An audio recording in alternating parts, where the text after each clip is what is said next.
Goeiedag graad 12 leerders. My naam is Erika Jansen. Baie welkom by vandag se wiskundeles. Hierdie les word vir julle aangebied deur die Noord-Kaapse Onderwysdepartement in samewerking met Bakama Research and Development. Vandag gaan ons verder met vraestel 1 se hersiening. En ons gaan vandag bietjie kyk na kalkulus en dan ook na waarskynlikheid. Ten einde van hierdie les behoort julle nou al nog beter in staat te wees om die struktuur van vraestel 1 te kan herken en dan ook baie meer kennis te hê oor kalkulus en waarskynlikheid. Goed, waar pas hierdie onderwerpe in ons vraestel in? Wanneer ons kyk na kalkulus, is hy redelik naby aan die einde van die vraestel.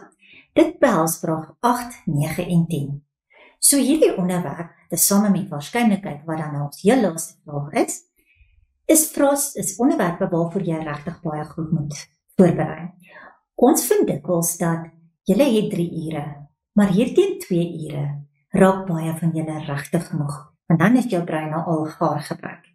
So jy moet eintlik vir hierdie laaste 2 onderwerpe moet jy regtig besonder hard voorberei, want dit is soos om 'n atletiekwedloop te hardloop. Daardie laaste 100 meter, as jy 400 byvoorbeeld gaan hardloop, die laaste 100 meter, dis die tyddeel, want dit sê of jy uithou vermoei. So net so wil ek ook vir julle sê, oefen hierdie onderwerpe hard en maak seker dat jy dit goed onder die knie het. Kom ons kyk bietjie net gou na die gewigte. Jou kalkulus stel 23%, oftewel so 35 punte, en hy kan strek gewoonlik oor 3 vrae. Dis vraag 8, 9 en 10, en dan waarskynlikheid 10%. Hy tel vraag 11 en hy tel so 15 punte. Wat ek net so 'n bietjie van wenk wil gee, is wanneer jy deur jou vraestel werk, wees versigtig dat jy nie by moeilike vrae vashak en nooit by waarskynlikheid uitkom nie. Waarskynlikheid is daar dikwels regtig gemaklike vragies. So my aanbeveling is dat jy in leestyd tog kyk hoe lyk jou waarskynlikheid. Dis 1 of 2 punt vragies, maar partykeer is dit vrae wat regtig maklik vir jou punte in die sak kan bring. Ek sê nie daar kan die triekvrae daar ook wees nie. Dit is moontlik en soms is van hulle regtig moeilik ook. Maar ek sê maar net, as jy uit tyd begin hardloop of jy het 'n vermoede jy gaan dalk uit tyd hardloop, maak seker dat jy nie daai laaste vraag die enkelpuntjies weggooi. So, waar is hierdie goeders op jou formuleblad? Wanneer ons na ons formuleblad kyk, dan het jy natuurlik jou eerste jou wortelformule, dan het jy jou finansies formules en dan jou rye en reekse formules.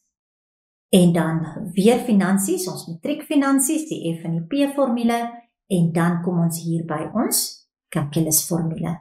Dit is ons lim-formule, wat dan ook gewoonlik die eerste vraag in ons kalkulus vraestel is.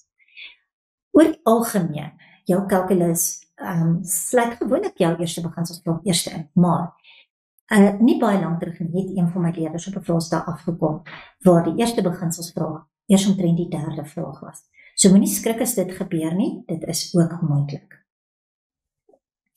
Nou net gou seker te maak dat ons alles kan dek van kalkulus wat ons moet kan dek. Eerstens jy moet probleme met limite kan oplos. Dis nou hierdie eerste beginsels waarvan ek gepraat het. Dan moet jy die eerste beginsels fisies kan uitwerk.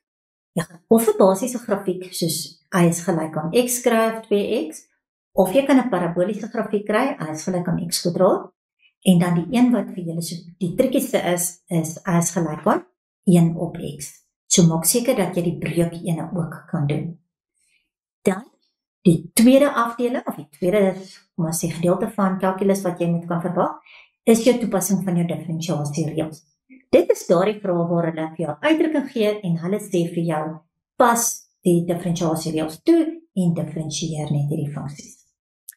Dan die derde enetjie, partykeer verskyn hy saam met die vorige ene in 'n vraag, is waar hulle so 'n bietjie van 'n toepassingsvraag vra, en dit het gewoonlik iets met raaklyne te doen. So daar gaan jy byvoorbeeld gevra kan word, gemiddelde helling, of hulle kan sê kry die vergelyking van 'n raaklyn. Maar die belangrikste ding hier is dat jy moet oppas vir hierdie klein vangplek vraagie. Die vraagie wat vra, kry die gemiddelde helling tussen 2 punte. Dis eintlik glad nie 'n kalkulus vraag nie. Dis eintlik 'n doodgewone analitiese vraag. So onthou, maak 'n nota. As ek vir jou vra, kry die helling tussen 2 punte, dan is dit die analitiese hellingformule wat jy moet toepas.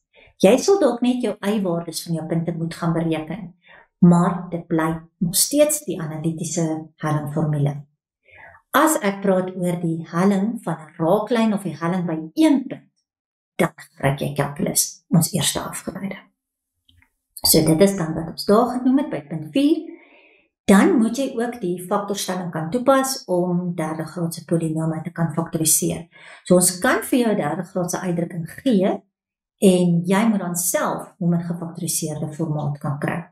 En dit gaan jy natuurlik eers 'n faktor soek en dan moet jy of langdeling of sintetiese deling toepas om die ander faktore te kry. En dan die derde skets van 'n derde graadse grafiek. Verder kan ons ook vir jou die skets klaar gee en dan natuurlik vir jou al die afleidingsvrae. So die eerste afleiding wat hulle kan vra is kry die vergelyking. Nou daar gee hulle gewoonlik vir jou die formaat klaar uitgeskryf en dan sê hulle vir jou kry byvoorbeeld die waardes van A, B en C of hulle sal vir jou sê toon aan dat die waardes van A, B en C dit is. Maar kortweg, jy moet die vergelyking van die derde graadse funksie kry. Dan moet jy allerlei probleme met hom kan oplos met die afgeleide, so jy moet byvoorbeeld die helling kan kry by 'n spesifieke punt, of enige ander toepassingsvraag wat hulle daar kan uitdink. Dan die interpretasie van die funksies in kalkulus. So hier kom die allerlei vrae in wat vir jou vra oor. Is die grafiek stygend of dalend? Waar is die grafiek konkaaf na bo? Waar is hy konkaaf na onder? Al daardie tipe vragies. Waar is sy buigpunt? Waar is sy refleksiepunt? Is hierdie 'n buigpunt? Bewys dis 'n draaipunt. Enige van daardie vrae. Dis die toepassings van regtige kalkulus op dan gegee sketse.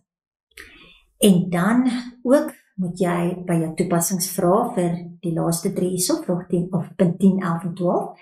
Dit is wat ons dikwels 'n aparte vraag kry waar ons maksimering en minimering moet toepas. So tot en met punt 9 is gewoonlik direk van jou grafieke af. En dan van die laaste vraag by jou kalkulus is jou maksimering, minimering, wat jy die volgende vir my moet onthou. As jy die woord maksimum of minimum sien, al verstaan jy glad nie wat die vraag vra, en hulle het vir jou dalk 'n vergelyking gegee, kry die afgeleide van daai funksie wat hulle gee, en stel dit gelyk aan 0. Hoekom doen ons dit? Want by enige draaipunt gaan hy of 'n maksimum of 'n minimum bereik. En wat weet jy van 'n draaipunt? Sy eerste afgeleide is altyd gelyk aan 0. So, kom ons kyk wat se tipe van maksimering, minimering vrae kan jy kry. Eerste enetjie is meting. So, ons kan byvoorbeeld enige driedimensionele figuur vir jou skets en pasop ook, ons kan ook net 'n beskrywing gee. Die Gauteng rekordvraestel van hierdie jaar was 'n tipiese voorbeeld. Hulle het net 'n beskrywing gegee van 'n driedimensionele voorwerp en die kinders moes toe nou self die formules uitgelyk het wat daar ook ter sprake was. So, dit kan enige meting een wees. Daarom, gaan terug, maak seker dat jy al jou metingformules vir beide volume en vir beide oppervlakte gaan leer hulle weer baie goed. Dit gaan meeste van die tyd hier oor volume, maar dit kan oor beide oppervlakte ook gaan. Goed, dan kan ons ook maksimering en minimering in terme van grafieke vra. So ons kan byvoorbeeld vra maksimum afstand tussen 2 punte. Dan die laaste enetjie is waar ons beweging aanbring. So die van julle met fisiese wetenskap het, dit is die spoedsnelheid en die verplasing, die snelheid en dan die versnelling. So jy moet die verwantskap tussen daardie konsepte ken. Nou wat betref dit? Onthou, vir wiskunde tref ons nie 'n onderskeid tussen verplasing en afstand nie. So of jy die woord verplasing of afstand sien, in wiskunde vir wiskunde doeleindes, beteken dit presies dieselfde ding. Weet, die een is 'n skalaar, die ander is 'n vektor, maar ons het niks met die skalaar en vektore te doen nie. Ons werk net uit 'n suiwer wiskundige oogpunt daarna. So, verplasing, afstand, selfde ding in wiskunde. Verder, spoed en snelheid. Ook dieselfde ding vir wiskundige doeleindes. Die eerste ene, die verplasing, gaan jou gewone funksie wees. As jy die gewone funksie vir verplasing het, dan gaan jy die spoed of die snelheid kry deur sy afgeleide te kry. Hoekom? Want spoed is die tempo van verandering van afstand. So tempo van verandering is weer vir jou sleutelwoorde, dis soos kodewoorde wat vir jou wenke gee in jou vraestel. Dit is weer 'n aanduiding dat jy met die afgeleide moet kry. En dan versnelling is weer die tempo waarteen snelheid verander, so jy met die eerste afgeleide weer gaan differentieer. Dis die tweede afgeleide. So kom ons sit hulle gou by mekaar. Afstand en verplasing is die funksie. Snelheid of spoed is die eerste afgeleide en versnelling is die tweede afgeleide. Nou, kom ons kyk bietjie hoe lyk dit in 'n vraestel. Hierdie enetjie het nie 'n eerste beginselsvraag hierso nie. So hy spring sommer direk weg met die toepassing van die reëls. Dit is 'n bietjie abnormaal, daar's nie baie vraestelle wat dit gebeur nie, jy het gewoonlik 'n eerste beginselsvraag. So wanneer ek die differentiasie moet toepas, dan die verskillende notasies, hulle kan daardie enetjie gebruik, of hulle kan hierdie ene gebruik, of daar's natuurlik die derde enetjie waar hulle hoofletter DX skryf en dan 'n uitdrukking in hakkies gaan skryf. So twee van hulle en dan die vergelyking van die raaklyn aan 'n funksie by 'n sekere punt. Goed. Toepassing van die afgeleides. As jy meer as een term het, differentieer jy net elkeen op sy. Hoe werk die differentiasiereël? Jy kyk wat is die mag daarbo, die eksponent. Jy vat hom vorentoe, 1 maal 3 is 3 en dan word dit x tot die mag 0. Jou x se mag word 1 minder. En x tot die mag 0 is maar net 1, so hy val weg. Tweede enetjie, die 2 gaan maal voor, so dit word min 10 en x se mag word 1 minder, so word x tot die mag 1.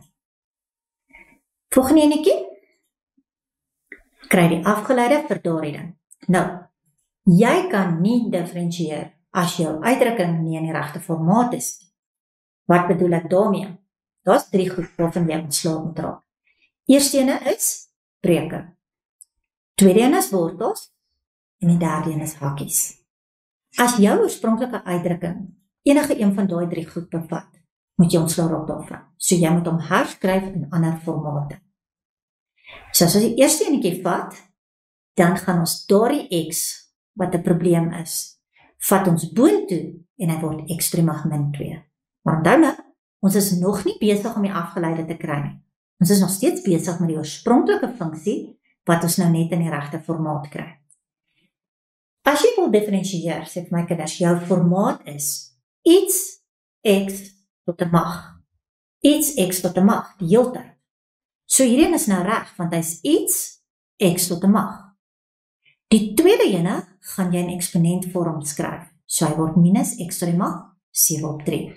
Wat weer eens iets x tot 'n mag is. So ja, nou is my formaat reg en nou kan ek gaan differentieer. So as ek nou differentieer, hierdie min 2 gaan maal voor, dit gee vir my min 4, en x word 1, se mag word 1 minder, so dit word min 2, word min 3. Volgende ene, jy vat die 7/3 vorentoe, so dit word minus 7/3, x tot die mag, en dan vat jy daardie eksponent minus 1. Nou as jy daar met derdes maak, vir jou 'n maklike manier, ek weet julle is nie baie lief vir die breuke nie, maak dit net dadelik 3/3. En dan is dit 4/3 vir die breuke. As jy nog steeds regtig nie lekker is daarmee nie, gebruik dan maar jou sakrekenaar daar, om net seker te maak dat jy nie verkeerd aftrek nie. Dan eintlik verder is ons veronderstel net om die negatiewe eksponent in positiewe formaat te skryf. Goed, nou soek hulle die vergelyking van die raaklyn aan daai funksie. Sodra jy hoor vergelyking van 'n raaklyn, sê vir jouself, helling kry ek uit die eerste afgeleide. So dan gaan jy dadelik, jy skryf die eerste afgeleide neer, dit daai eenetjie is wat ons daar het, en dan sê vir jouself, maar ek weet dis by x gelyk aan 2, so vervang jou 2 daarin. want jy wil ons nou die helling by daai spesifieke punt uitwerk. En as ek 2 daarin vervang, dan kry ek my helling is -2. So nou, ek soek die vergelyking van die raaklyn, want ek klaar sy helling. Maar nou, het ek y gelyk aan mx plus c, as ek 'n helling het, soek ek nog die c-waarde. En om die c-waarde te kry, moet ek 'n punt op daai grafiek hê. Maar dit is nie moeilik nie. Ek weet reeds x gelyk aan 1, lê op die grafiek. So, maak x net 1 op die oorspronklike grafiek. Ag nee, x gelyk aan 1 nie, x gelyk aan 2. En dan kry ek 'n y-waarde van -1. So, my raakpunt is dan by 2 -1. Nou het ek die helling van die grafiek en ek het 'n punt op hom. En dan druk ek doeteenvoudig my gewone reguit lynse vergelyking in en ek kry my finale vergelyking sal dan wees y is gelyk aan -2x plus 3. Jy kan daardie formaat gebruik wat op hier formuleblad is, of jy mag, as jy gemakliker is daarmee, mag jy nog steeds y is gelyk aan mx plus c gebruik. Persoonlik verkies ek die tweede ene, maar dit maak regtig nie saak nie, jy kan enige een gebruik. Die tweede ene sou ek net die helling daarin vervang het en ek sou die punt daarin vervang het. Goed, nou 'n nuwe vraag. Hierdie enetjie het nou wel 'n eerste beginselsvraag by, so tipies kry die eerste afgeleide volgens eerste beginsels. Pas op net, hierdie ding tel 5 punte mense. Jy kan nie, as hulle daai gevra het, dit volgens die reëls gaan doen nie. So jy kan nie vir my dan skryf, dit is -12x nie. Jy gaan 0 kry. Hoekom? Want hulle het gesê, dit moet met behulp van daai metode gedoen word. So jy moet dan daai metode gebruik. Tweede een vraag, skryf hoe die definisieversameling van f beperk kan word, sodat sy inverse funksie is. Ons gaan nou terugkom na hom toe. En dan vra hulle vir my, ek moet f se inverse kry, sodat f se inverse kleiner gelyk is aan 0. So, ons doen eers die eerste beginsels. Eerste beginsels is daardie lang formule, want daar wat ons nou op die formuleblad gewys het waar hy is. So jy gaan hom gebruik. Maar, as ek hom wil gebruik, het ek fx nodig, wat ek reeds het, en ek het ook fx plus h nodig. So ek vat die oorspronklike funksie, en daar waar x gestaan het, vervang ek met x plus h. Maar wat ek aan die linkerkant doen, moet ek ook aan die regterkant doen. So dis wat ek daar gedoen het. Gaan dan en maal daai ding klaar uit. Doen al jou vereenvoudiging, al jou berekenings. Daar het ek hom uitgemaak, het met die -6 gemaal. En pas op net, jy kan nie eers die -6 maal nie, né? Jy moet eers hierdie hakkie 2 keer gaan uitskryf. As jy nie gemaklik is met die kortpad om 'n hakkie te kodreer nie, gaan skryf daardie hakkie 2 keer uit. Jy kan nie net elke term binne in die hakkie gaan sê dit word kwadraat nie, want onthou 'n hakkie kwadraat gee vir my 'n 3 term. So nou het ek fx plus h en ek het fx. Dan, jy kan nou self kies. Jy kan selfs die volgende stap waar jy fx plus h minus fx het, ek het dit ook nodig in die formule. So jy kan selfs, soos wat ek hier gedoen het, die 2 vat en buite die formule, dit eers klaar aftrek. So ek het die eerste gedeeltetjie, wat my fx plus h was, minus, en onthou daai tweede ene moet altyd in hakkies wees. Dan vereenvoudig ek, en dan eindig hy op daardie ding. So nou het ek die teller gereed vir daardie formule wat ek wil invervang. So dan gaan ek my lim-formule neerskryf, en daai hele bokant is wat ek nou net hier uitgewerk het. So ek vervang dan my bokant met daardie. Nou sien jy elke term daar bevat 'n h. So jy haal die h gemeenskaplik uit, en dan val hy weg. En dan eindig jy net met lim van -12x min 6h. En dan kan jy jou h 0 gaan maak, wat beteken jou tweede term gaan net wegval, en dan kry jy 'n antwoord van minus 12x. En dan wanneer jy hierdie klaar gedoen het, dan kan jy jouself gaan check. Gaan 'n bietjie terug boontoe, so kom jy die reëls sou doen, gaan ek kry minus 12x. Dan weet jy jou som is reg en jy hoef hom nie eers weer te kontroleer later nie. Goed, nou wil ons kyk, hoe gaan ons die definisieversameling van die oorspronklike funksie beperk, sodat die inverse 'n funksie is. Terwyl ek het vroeër vir julle gewys, as jy 'n parabool het, en ek wil hê sy inverse met 'n funksie hê, want ek het vir jou gesê, ons kap net een van die twee bene af.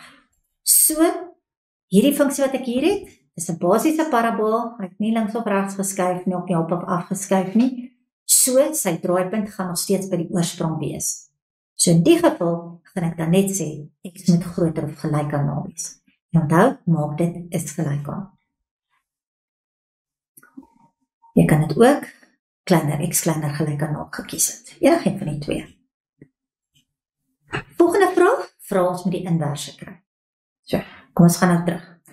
Ons het y is gelyk aan min 6x kwadraat gehad. Reg? En, toe ek x en y, wat ek nou gaan omruil.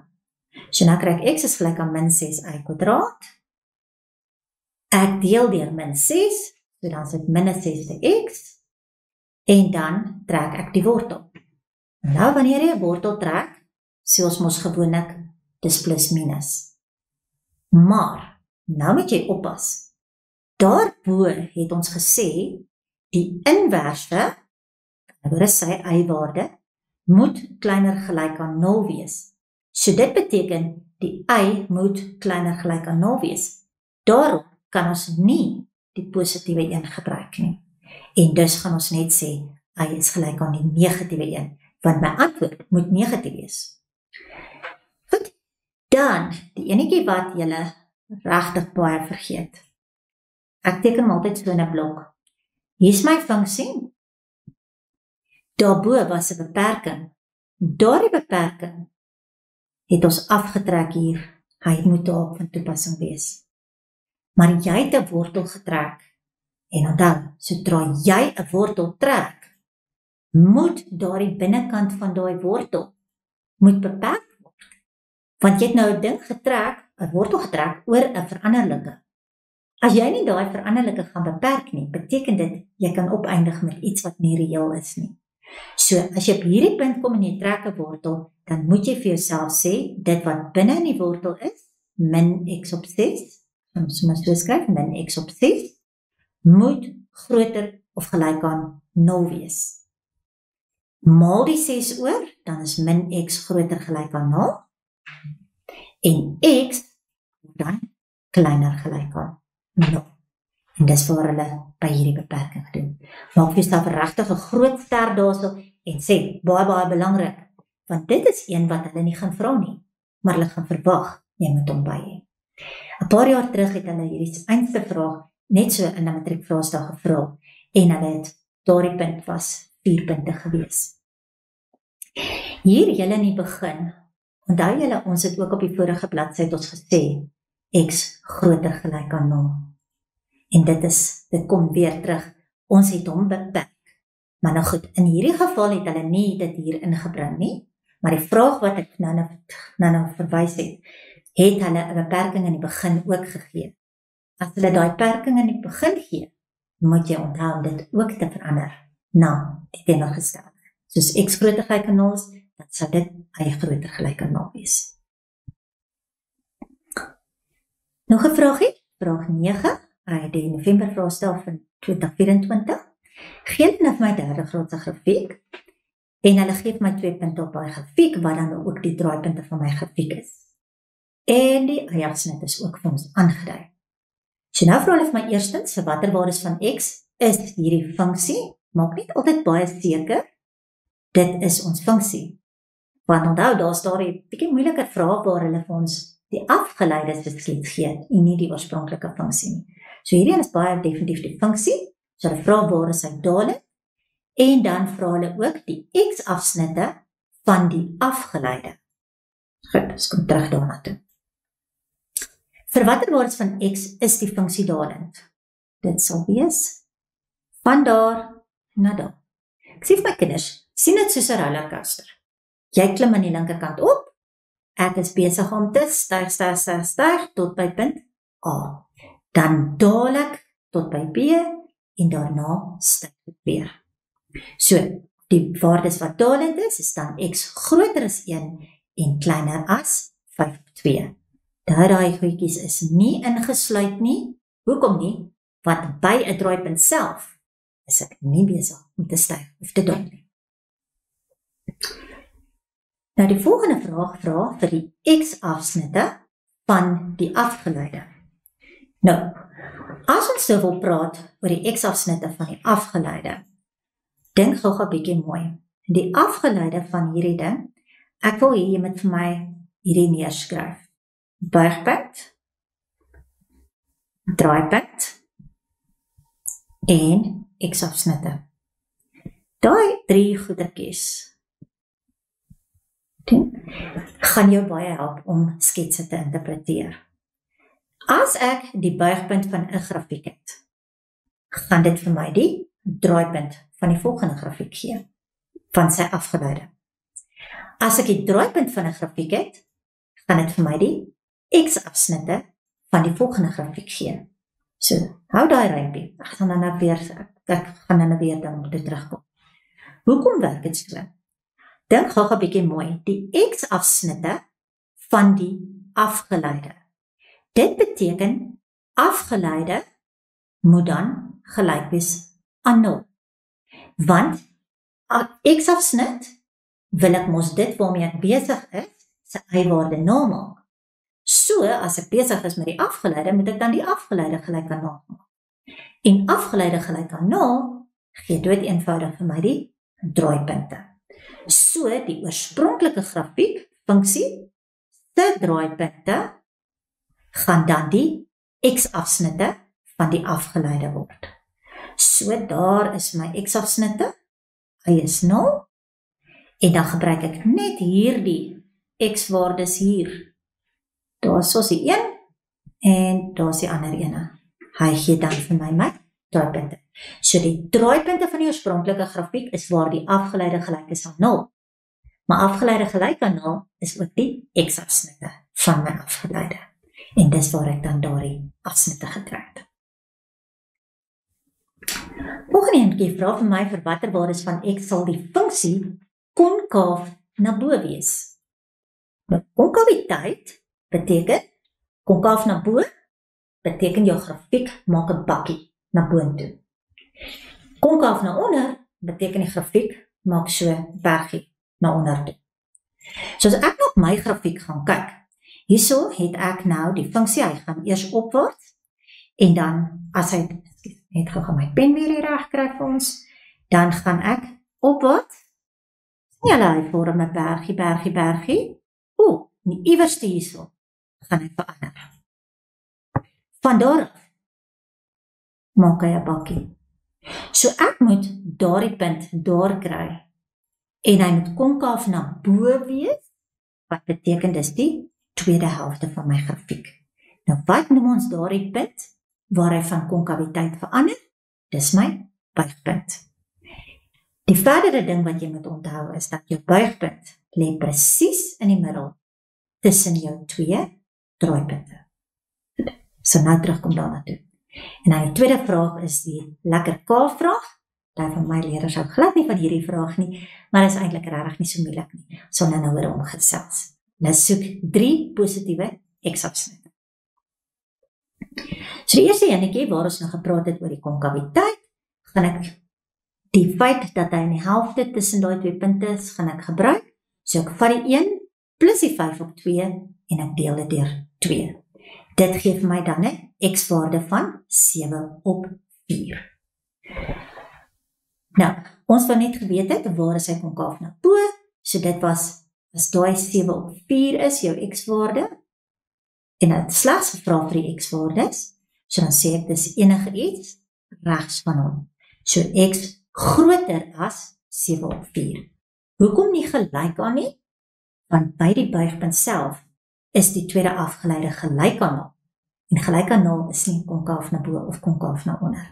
So daarom is hy uitgesluit. So x groter as 7/4. Nou die tweede grafiek. Die waardes van k waarvoor fx plus k 3 positiewe x-afsnitte gaan hê. So iets moet met hierdie grafiek gebeur. Kyk nou vir my, baie mooi. Jou memas gee ongelukkig gewoonlik net die antwoord. Want dis al waarvoor jy punte gaan kry. So ek weet baie van julle sukkel regtig met hierdie vraag, omdat daar nie op die memas verduidelikings is nie. So ek het hierdie ene vandag nou regtig gedoen, dat ek vir jou kan verduidelik waar dit vandaan kom. Ons soek 3 positiewe x-afsnitte, maar voor ek dit kan bepaal, moet ek eers kyk wat gebeur met my grafiek. My grafiek, moet ek die oorspronklike grafiek vat, en hom of op, of afskuif. So, eers gaan ek kyk na opskuif. Hoekom kyk ek eers na opskuif? Omdat daar die teken daar 'n plus is, en plus is mos opskuif. So as ek hierdie grafiek vat, en ek skuif hom op, gaan hy mos nou omtrent so iets loop, né? Gaan hy dan enigstens 3 positiewe x-afsnitte kan hê? Nee, hy gaan altyd net 1 x-afsnit hê, want die res van die grafiek gaan net al verder weg van jou x-as af. So opskuif is nie 'n opsie nie. En dis nou, waar daar een vangplek is, waar as jy my metode volg, langer, maar dan gaan jy sien, jy gaan 'n tekenfout voorkom. So kom ons kyk wat het ons nou wel hier gedoen. Opskuif het ons reeds gesê, dis nie 'n opsie nie, want dan gaan nie dan 3 x-afsnitte wees. So enige iets wat ek dalk kan afskuif, kan wel 'n opsie skep waar ek 3 x-afsnitte gaan hê. So, omdat ek nou na afskuif gaan kyk, doen jouself 'n guns en verander daai vergelyking, sodat hy in plaas van 'n plus daar het, maak hom 'n minus, maar dan gaan dit binne in die hakkie minus k moet wees, sodat hy in totaliteit nog steeds plus k is. So nou weet ek is reg vir afskuif, en daardie minus k is dan die afstand wat ek gaan afskuif.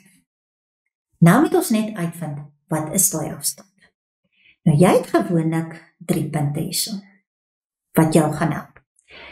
Meeste van die tyd gaan jy net met die draaipunte weg. Maar soms is daar vrae waar jy met die y-afsnit ook moet werk. So ek het hom nou vir jou hier geteken. As ek gaan kyk na daai punt 7, en ek sê goed, op die oomblik het hy net 1 x-afsnit. En dit gaan 1 x-afsnit bly. Ek moet hom ver genoeg afskuif, sodat ek meer as 1 x-afsnit kry. As ek hom 7 eenhede afskuif, gaan hy nog steeds net 1 keer die x-afsny. So dis nie genoeg nie. So ek moet meer afskuif. Nou kyk ek na die volgende ene. As ek daardie afstand afskuif, wat 8 eenhede is, en ek skuif bietjie meer as hom af. Ja, sien julle, my lyntjie gaan nie effens onder. So as ek meer as 8 afskuif, dan kry ek nou my 3 x-afsnitte wat ek gesoek het. So nou is ek ten minste by beginpunt, van waar moet ek begin om hierdie 3 x-afsnitte te kry.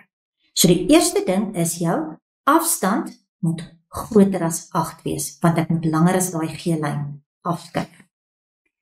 Maar ek kan ook nie onbepaald afskuif nie, want as ek onbepaald afskuif, gaan ek veroorsaak dat my hele grafiek dalk onder die x-as wees. Daai punt A gaan onder die x-as wees, dan gaan ek nie meer 3 afsnitte hê nie.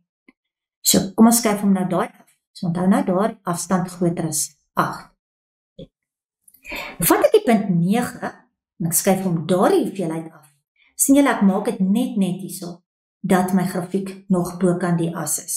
So ek moet hom minder as 9 afskuif, want as ek 9 of meer afskuif, het ek nie meer my 3 x-afsnitte nie. So hierdie been, die groen, sê vir jou afstand moet minder as 9 wees. En nou gooi jy net daai 2 goed saam. Jou afstand moet groter as 8 wees en kleiner as 9. Jy moet al 2 voorwaardes voldoen. En dan gaan jy terug en jy sê goed, maar afstand is minus k, so dan druk ek net minus k daarin, maar jy soek 'n antwoord vir k, so jy moet nog ontslaa raak van die minus. En dan deel jy beide kante deur die minus, sodra jy deel deur die minus, dan word daardie minus 8, daarin word minus 9, en belangrik, dat daai tekens wat omruil, né? En dan kan jy hom nou net in die omgekeerde volgorde skryf, sodat hy daar 'n bietjie makliker lees, van klein na groot, en dan word dit -9, kleiner as skaal, kleiner as -8. Baie van die goed wat jy gaan uitwerk, as jy agterkom, dat jou tekens is verkeerd om. Hulle sal byvoorbeeld vir jou, jy sal byvoorbeeld hier 'n 9 en 'n 8 hê, of jy sal die 8 en die 9 omgedraai. Of jou kleiner as en groter as goedertjies is verkeerd om. Dan beteken dit jy het nie daardie deeltjie gedoen van die minuskaal nie. Kry die funksie eers sodat hy reg is vir die skuif waarna jy kyk. Dan sal jou teken altyd reg wees. Goed, ons volgende enetjie. Hierdie is waar ons nou die spoed, die afstandsspoed en versnelling, waar ons dit nog gaan inbring. Hulle sê vir my, fietsry ry van dorp P na dorp T toe. Die spoed in kilometer per uur waarteen hy ry kan voorgestel word. Nou julle vroeër het ek gesê, spoed is altyd die eerste afgeleide. So nou gee hulle die eerste afgeleide vir my. Nou, met hierdie vraag was daar redelik kommentaar gewees, want baie mense het gevoel die vraag was onregverdig, omdat hulle die oorspronklike grafiek gevra het, maar dit was eintlik heel maklik doenbaar. So kom ons kyk wat ons met hom gaan doen. Hulle het vir jou net 'n wentel gegee, spoed is die tempo van verandering, so daarom sy die eerste afgeleide. Eerstens het ons die maksimum spoed gesoek, wat hy gery het op hierdie rit, en toe die afstand tussen die twee dorpe. So, om die maksimum spoed te kry, nou, daai is die vergelyking van spoed. Kyk mooi na wat se tipe grafiek is dit. Dis 'n negatiewe parabool. So hy lyk so. Hoe gaan ek die maksimum van daardie grafiek kry? Ek moet sy draaipunt gaan kry. So nou kan jy daardie S afgeleide weer gaan diferensieer en dit gelyk aan 0 stel, dan word jou tweede afgeleide, of jy kan net die draaipunt van daardie grafiek uitwerk met minus B op 2a. So die eerste enetjie wat ons hier gedoen het, is ons het die afgeleide weer gaan diferensieer. So met ander ons het die tweede afgeleide gaan kry, en dis dan min 6x plus 18. Stel dit gelyk aan 0, en dan kry jy T is gelyk aan 3. So dit beteken, na 3, ons is besig met ure hierso, so na 3 ure het hy 'n maksimum spoed bereik. So hy het weggetrek hierso, gery, maksimum spoed bereik, en toe weer alles stadiger gery, tot hy weer tot stilstand gekom het. Nou, hulle het ook gevra, wat is die maksimum spoed? Nie wanneer het ek die maksimum spoed gery. So wees baie versigtig daarvoor oor wat hulle vra. So ek kan daar stop nie, want dit sê net vir my, wanneer het hy die maksimum spoed bereik? Sê nie vir my, wat is die maksimum spoed nie. As ek die maksimum spoed wil bereik, weet ek wil 'n spoed uitwerk, en ek het daai vergelyking. So druk dan net jou T gelyk aan 3 in daardie afgeleide in, en dit gee vir jou dan 'n spoed van 27 km per uur. Goed, nou soek ons die afstand. Nou die afstand beteken jy moet eintlik die oorspronklike vergelyking gaan kry. Maar as jy nou gaan redeneer van hoe jy in die verlede gedoen het. Die ouetjies van julle wat gevorderde wiskunde het, net 'n wenk vir julle, julle mag nie integrasie gebruik nie. So as jy dalk iewers al met integrasie en enige kursus te doen gehad het, asseblief jy mag dit nie gebruik nie, vir hom nie binne in die gewone wiskunde syllabus nie. So, wat ons nou doen is, ons vat die oorspronklike grafiek, en ons sê, goed, as ons na die oorspronklike grafiek gaan kyk, dan moet hy ST gelyk aan AT tot die derde, want onthou nou die oorspronklike grafiek was 'n graad hoër, want met diferensiasie het jy ons elke slag 'n graad minder gemaak. So dit AT tot die derde plus BT kwadraat. Daar gaan nie 'n term net met T wees nie. Hoekom? Want as die oorspronklike grafiek 'n T-term gehad het, dan gaan hy 'n T in hierdie ene, gaan hy, as jy hom diferensieer, gaan hy hier nog 'n konstante veroorsaak. So dis hoekom ons weet, ons moes daar gestop het. Skus, daardie afgeleide staan net daar op verkeerde plek. So wat jy dan doen is, jy sê, goed, dit is nou die formaat waarin ek verwag my oorspronklike funksie, hoe hy gelyk het. Dan gaan diferensieer jy hom. So, sy afgeleide is dan 3 gaan vorentoe, 3at² plus 2bt. So dis hoe jy verwag jou afgeleide moet lyk. Maar hulle het die afgeleide vir jou gegee. So nou skryf jy die 2 onder mekaar en dan moet dit wat voor die t² staan daar, moet dieselfde wees as hierdie. En dit wat voor die t staan daar, moet dieselfde wees as die 18 wat voor die t daar staan. En dan op daardie manier het jy jou A opgelos, wat -1 is, en jou B is 9. So nou het ek die oorspronklike funksie, want ek het mos nou die A uitgewerk, die B uitgewerk, so ek kan my oorspronklike funksie wat die afstand gaan gee, kan ek nou neerskryf. En nou soek hulle die afstand tussen dorp P en dorp T. Nou onthou, om die afstand te kry, hy begin by die oorspronklike dorp, by dorp T het hy weer gestop. So stop sê vir my spoed is 0. Ek weet nie wat die afstand is nie, so ek gaan die spoed gebruik, die feit dat die spoed weer 0 is. So ek gaan my afgeleide vat, en ek stel hom gelyk aan 0, dit het ek nou eintlik daar staan, so t gelyk aan 0, t gelyk aan 6. Onthou ons het in die vorige vraag uitgewerk, hy sal die maksimum spoed na 3 ure bereik. Hy kom simmetries af, so jou maksimum spoed, of jou punt waar hy weer tot stilstand gaan kom, gaan na 6 ure wees. So dit stem ooreen daarmee, en dan natuurlik ook die aanvanklike tydstip van 0, wanneer ek wegtrek. So dis die 2 punte waar my spoed 0 is.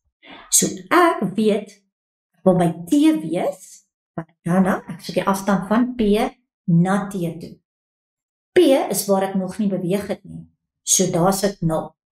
As ek kan uitvind hoe ver is T, dan kan ek mos sê, wat is die afstand tussen die 2 dorpe. So nou gaan ek die T gelyk aan 6 vat, want dis wat ek, die tyd wat ek by T uitgekom het, en ek gaan hom terugdruk in die oorspronklike vergelyking, want ek soek die afstand, en afstand word gegee deur die oorspronklike vergelyking. So jy druk net jou T gelyk aan 6 daarin, en dan kry jy jou afstand, is 108 km. Goed, nou oor na waarskynlikheid. Daardie lekker laaste vraag waar jy nou al lekker sit gedink is. So kom ons kyk gou-gou wat moet ons alles kan doen. Die gebruik van Venn-diagramme. Dis graad 11 werk. Dis waar jy probleme moet kan oplos. Jy kan 2 of 3 gebeure kry. Meeste van die tyd in matriek is dit maar 3 gebeure. En jy moet dan 'n Venn-diagram daarvoor kan teken en dan ook aflesings daarvan af kan doen. Dan moet jy jou identiteit ken. Hy is op jou formuleblad, waar jou waarskynlikheid dat hy 'n A of B is, gelyk is aan die waarskynlikheid van A, plus die waarskynlikheid van B, minus die waarskynlikheid van A en B. So daardie identiteit moet jy kan ken en jy moet hom kan toepas. Dan moet jy ook die waarskynlikheid kan bepaal as A en B onderling uitsluitend is. Die definisie van onderling uitsluitend is die waarskynlikheid van A en B moet gelyk is aan 0. Pas op om te sê, dis die sirkels moenie oorvleuel nie. Dit gaan nie oor die sirkels nie, dit gaan oor die inhoud daarvan. So dit is waar, as die sirkels kan maar oorvleuel. Die belangrike is dat die en gedeelte, daar waar die sirkels oorvleuel, moet leeg wees. Dan moet jy ook die waarskynlikheid kan bepaal as A en B komplementêr is. Komplementêr moet die gebeure uitputtend wees, met ander woorde, die waarskynlikheid van A plus die waarskynlikheid van B moet 1 wees, en hulle moet ook onderling uitsluitend wees. So dis 2 voorwaardes en dan albei voldoen. Hoe gaan ek dan die waarskynlikheid van B kry? Jy vat net 1 minus die waarskynlikheid van A, want saam moet hulle vir my 1 gee. Dan moet jy ook afhanklike en onafhanklike gebeure kan identifiseer, en die punt 6 daarso ook, ons moet die produkreël kan toepas. Die produkreël is direk gekoppel aan onafhanklike gebeure, en jy mag hom onder geen omstandighede gebruik, as hulle nie vir jou gesê het, hulle is onafhanklik nie. Dan ook waarskynlik die onafhanklike en die afhanklike, onthou dit trek ook terug na boomdiagramme. So jy moet ook daar weet, onafhanklike gebeure is waar die tweede gebeurtenis nie beïnvloed word deur die eerste gebeurtenis.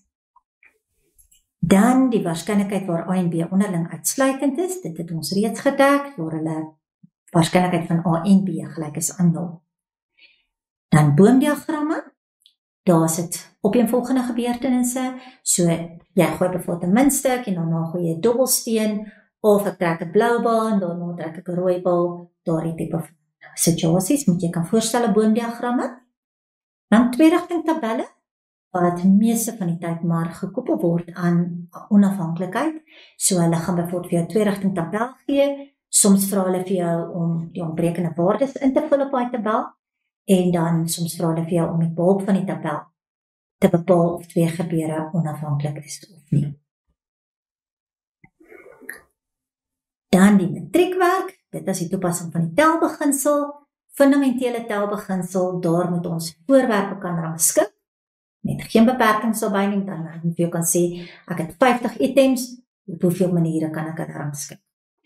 Dan ook digitale kodes, die wagwoorde, getalle wat ons kan opmaak, daar dink ek aan nommerplate, enige so tipe van ietsie moet jy kan doen.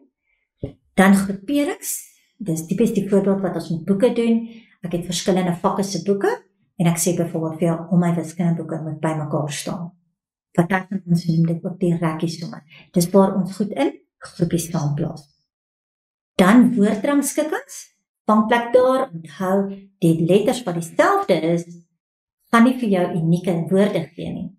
So dan moet ons die totale aantal moontlike uitkomste of kombinasies wat ons kan kry, moet ons dan verminder deur daardie herhalings te elimineer. Dan ook rangskikkings met beperkings. So byvoorbeeld by wagwoorde en goeters, waar ek byvoorbeeld vir jou gaan sê, letters mag nie herhaal nie, of letters mag herhaal, of syfers, wat ook al.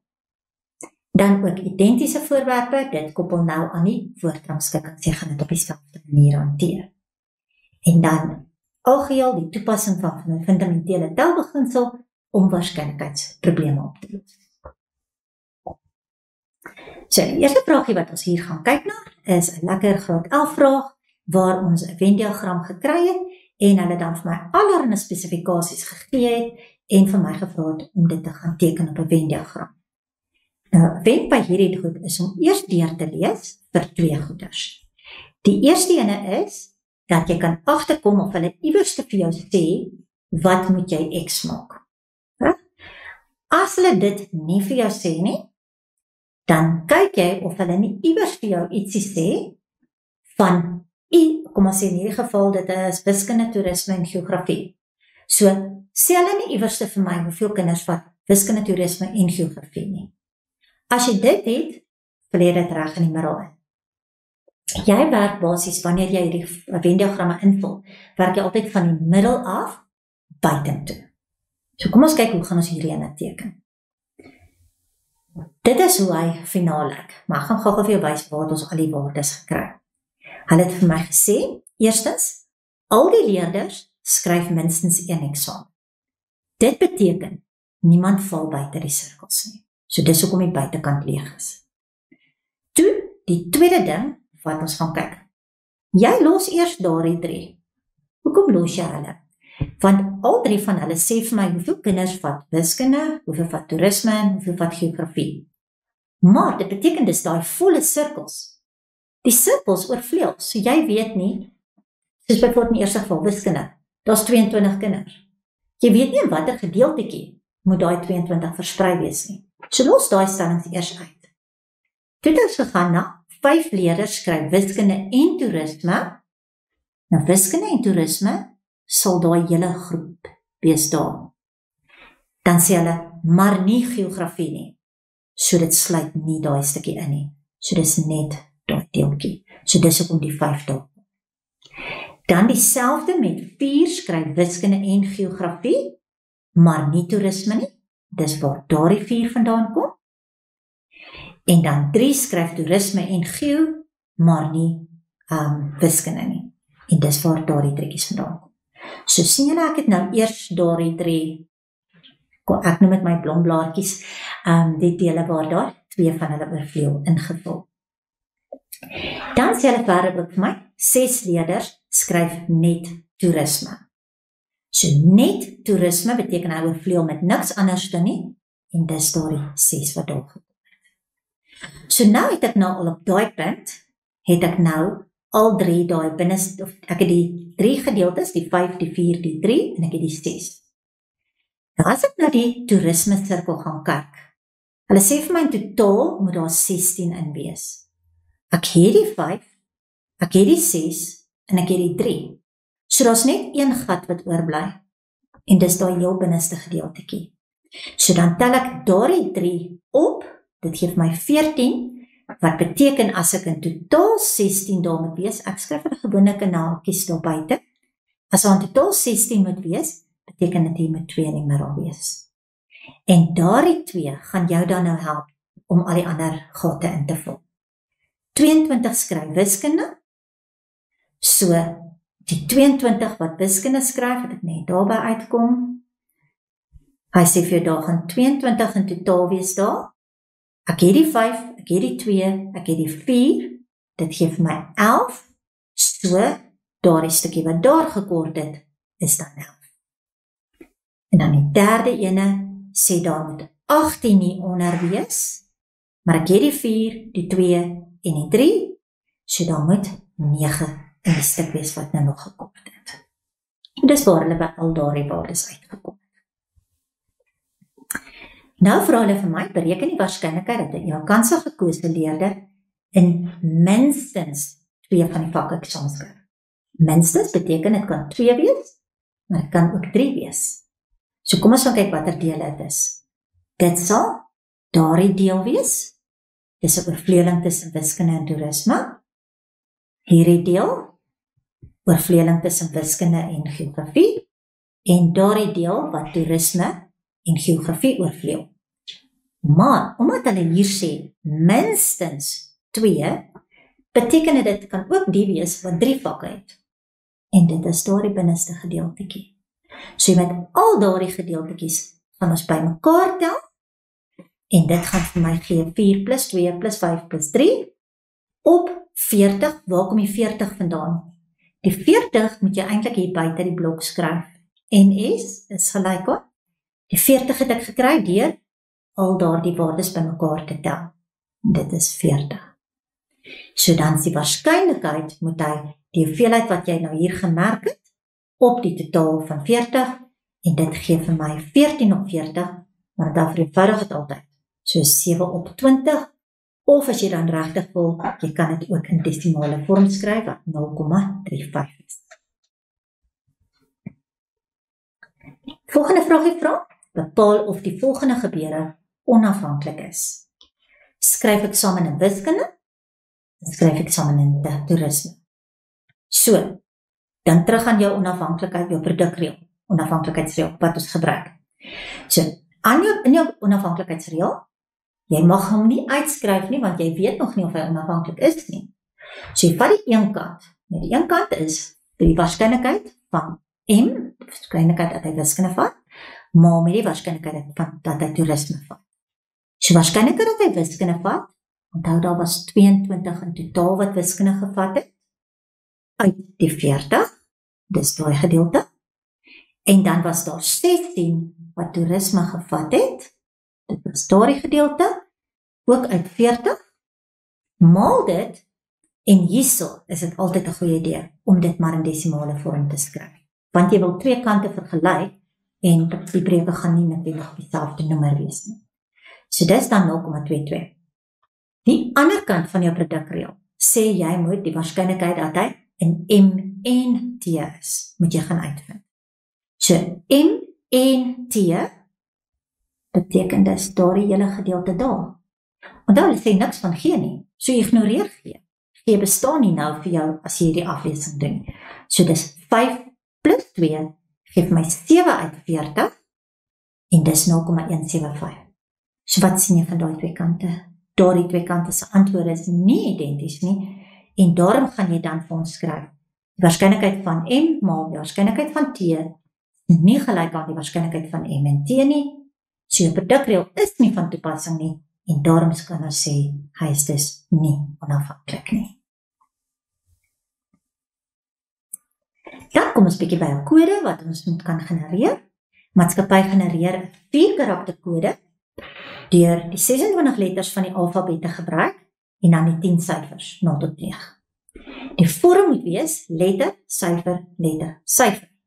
En jy moet nou uitvind hoeveel verskillende kodes kan gevorm word as jou letters mag herhaal en jou syfers mag herhaal. So ek noem dit sommer my streppies metode, waar ek letterlik gaan neerskryf, hoeveel kan ek by elkeen kry. Sien julle, eerste posisie moet 'n letter wees. So ek kan uit 26 letters kies. Die letters mag herhaal. So wanneer ek die volgende letter kies, kan ek weer 26 letters uitkies. Dan syfers. Die syfers kan ek kies uit 0 tot 9, so dis 10 syfers. Maar omdat hy mag herhaal, so geen beperking nie, so daarachter mag ek ook uit 10 syfers kies.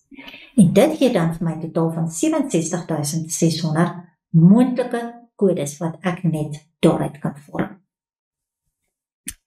Nou die volgende ene, kom hulle nou met allerlei beperkings. So hulle sê, jy moet nou uitvind hoeveel kodes kan gevorm word as ek daai 6 letters wat hulle daar vir my gee, D, F, I, Q, U en V, nie mag gebruik nie. So dadelik weet ek 6 letters mag nie gebruik word nie, so my beskikbare letters gaan afkom na 20 toe. Dan sê hulle verder, die kode mag nie met 'n W of Z begin nie. So dit beteken in die eerste posisie gaan ek nog 'n verdere beperking hê. Dan die letters of die syfers mag nie herhaal nie en die kode moet eindig op 'n onewe syfer. Dan die tweede ene gaan daaroor dat hulle die karakterkodes wil vermeerder deur dan nou nie meer daai beperking te hê op die letters wat gebruik kan word. So, kom ons doen eers die eerste enetjie.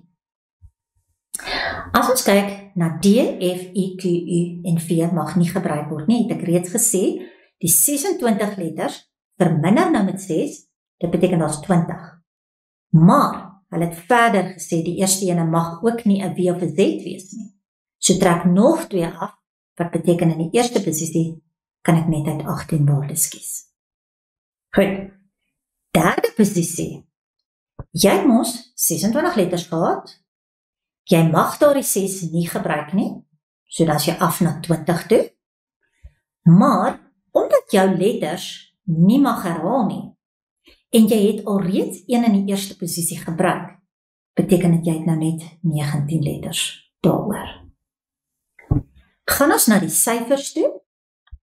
Die laaste syfer moet 'n onewe syfer wees. So wat 'n onewe syfers het ons beskikbaar? 1, 3, 5, 7 en 9. So daar's 5 van hulle. Daardie 5 syfers is dan al opsies wat ek daar het. Weereens, ek het 10 syfers in totaal gehad. Maar nou mag my syfers nie herhaal nie. En ek het al reeds 1 gebruik. So dit beteken daar bly net 9 syfers oor. En daai 9 syfers kom dan daar. As ek dit dan maal, dan kom my hoeveelheid kombinasies aansienlik af na 15.390. Die laaste vraagie wat ons hier het hulle nou gesê, verwyder daardie beperking, dat jy daardie 6 letters nie mag gebruik nie.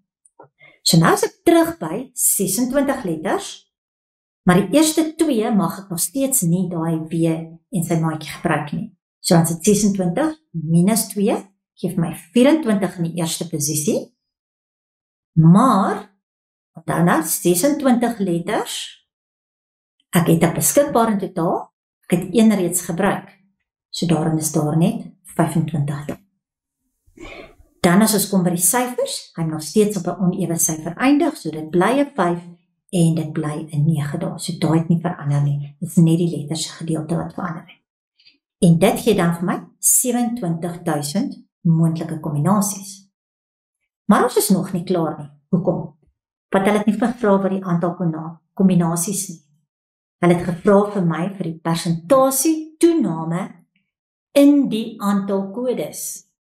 So die vorige keer, ek moet die vorige keer sy aantal vat, en ek moet nou sy aantal vat, en ek moet kyk met hoeveel persent het toegeneem. So daarom het ek eers die 2 syfers nodig. So die vorige keer het ek 15.390 moontlike kombinasies gehad. Ek trek hierdie twee waardes af van mekaar, sodat ek weet met hoeveel kombinasies het hy vermeerder, en dan sit ek dit op dit wat hy aan die begin was, die 15.390. En ek herlei dit net na persentasie toe, wat dan vir my 75,44% gee. So dis nogal 'n groot toename wat ons daar gekry het. Nou ja, daarmee het ons nou daardie twee onderwerpe afgedra vandag, en dan gaan ons gou kyk wat kan ons in die volgende les verwag. Die volgende ene gaan ons oorskakel na vraestel 2 toe, en dan gaan ons sy eerste twee onderwerpe gaan ons dek, en dit is statistiek en analitiese meetkunde. Ek sien uit daarna om julle volgende keer weer te sien. Baie dankie dat julle vandag se les saam met my gegaan het.